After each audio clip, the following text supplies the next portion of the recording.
Thank you for allowing me to see myself the way you see me. Right. It's 5 minutes later. The timer's gone off. So we're just going to remove the tips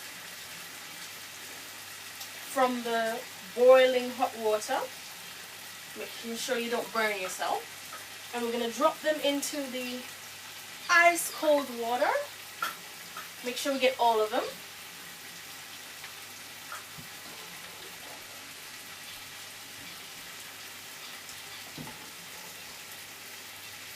I think I got them all. It's a bit like fishing, really. And I don't fish.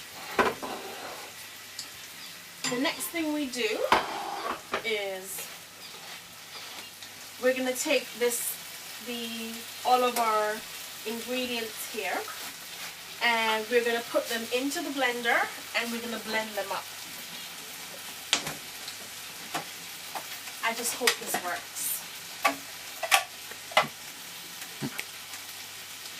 So let's move on. So what we're going to do, we're going to turn off the fire here, the heat, and we're going to start adding the mixture into the blender right here.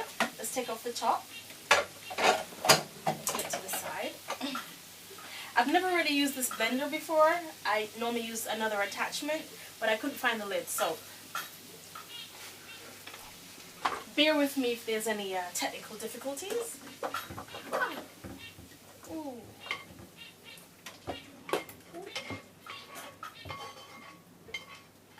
There we go.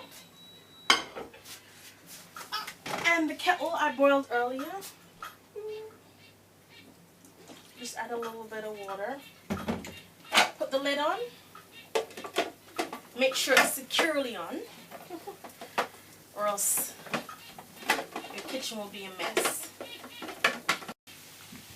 So what we're going to do, we're going to turn off the fire here, the heat, and we're going to start adding the mixture into the blender right here. Let's take off the top, put it to the side.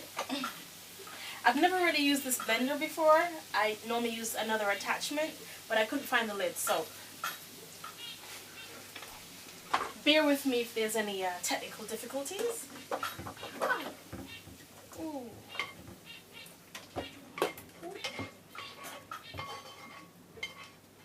There we go. And the kettle I boiled earlier. Just add a little bit of water. Put the lid on. Make sure it's securely on, or else your kitchen will be a mess. Here we go. Let's turn it on.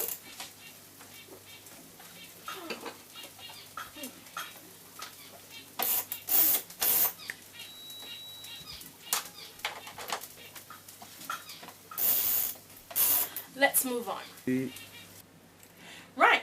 The next thing that we have to do is the pot that I had with the asparagus tips in boiling. I put that back onto the fire on 6, and it's still boiling away because we're going to need that for the stock base later. Here I have all the ingredients from before, and we've popped them into the blender, and we're just going to turn it on and put it on full power for about 3 minutes.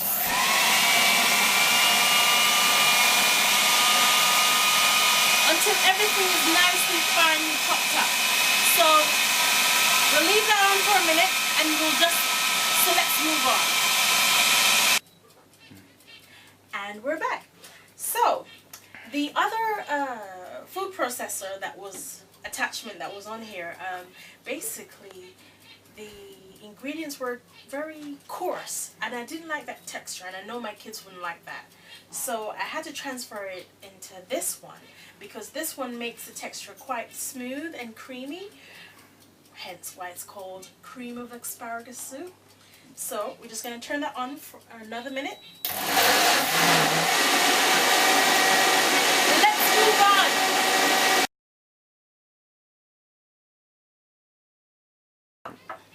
So here we have the soup.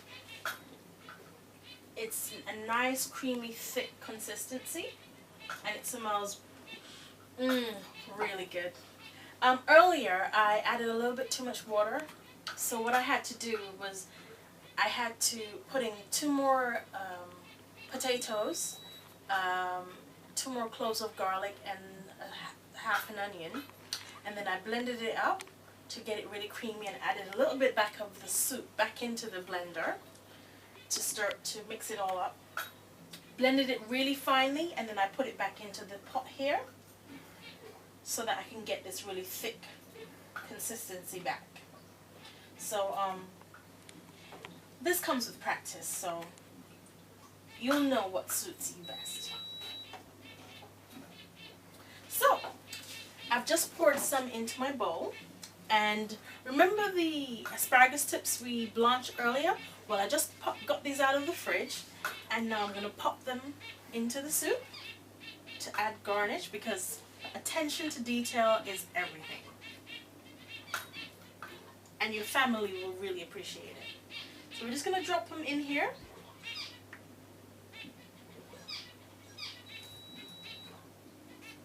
Float them at the top. That looks so good, my mouth is watering. So I'm going to get rid of that over here. And I'm going to taste this baby. Actually, that's not a soup spoon, is it? There's a soup spoon. And I'm going to taste it. It's hot.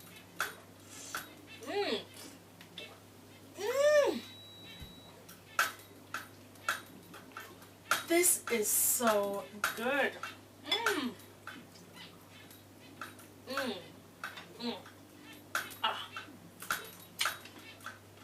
Wonderful.